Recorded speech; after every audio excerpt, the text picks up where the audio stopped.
Where are these disorders all coming from? From Psychiatry's Diagnostic and Statistical Manual of Mental Disorders. It's 943 pages long and covers everything from depression and anxiety to stuttering, cigarette addiction, fear of spiders, nightmares, problems with math, and even disorder of infancy.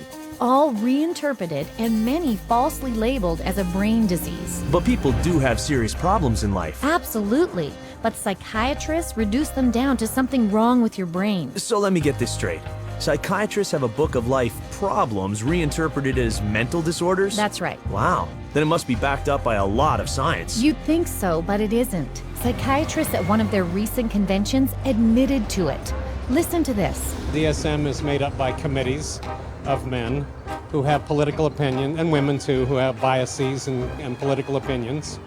And so there isn't nearly as much science in DSM as there ought to be. Like in the previous one, people had a meeting in the bathroom and they decided that something should be in there, and then they would go and propose it to the whole committee. You have this kind of lumping together of several observations, and when you get enough of them in one tent, you got a diagnosis. DSM system is not the real system of the diagnosis. A lot of the disorders that are in there haven't necessarily been rigorously validated. It's just the best tool that we have available, but it is not perfect. It's so useless that if you give me a patient and the DSM, I'll make at least 20 diagnoses on the same patient. You have to take it with a grain of salt anyway. It's actually getting more and more complicated. We're left with diagnosing things on the basis of checklists and questionnaires, which leaves us sort of out of, as you said, the rest of medicine because we don't have a biological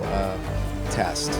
Amazing. The lack of science in the DSM is actually an open secret. Here's what some professionals have to say about it. The DSM is a sham. It's been described as a house of cards. Why? Because the diagnoses are theoretical.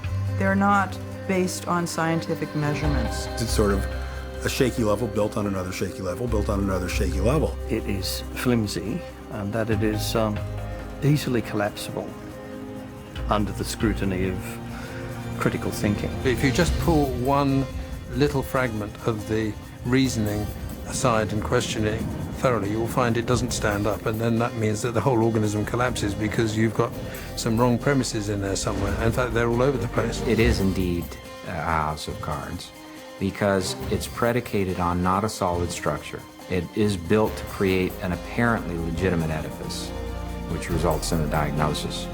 But any serious inquiry will show it to be illegitimate.